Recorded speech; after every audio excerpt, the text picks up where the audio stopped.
Шановні поціновувачі грибів, вітаю вас з Різдвом. Подивіться, яка дивина чекала на мене на городі.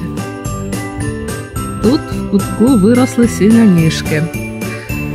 Вони трішки підмерзли, але цей гриб не дуже боїться морозу. Тому гриби першого розморожування, звичайно, можна зібрати, розморозити і приготувати. Якби морози були вже декілька днів і гриби розморожувалися і заморожувалися кілька разів, то це була б вже погана ідея. А так, гриби першої заморозки – це просто диво. Ось таке привітаннячко від городу з Різдвом.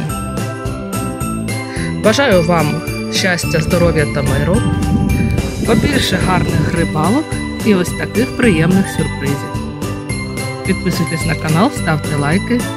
Зі святом!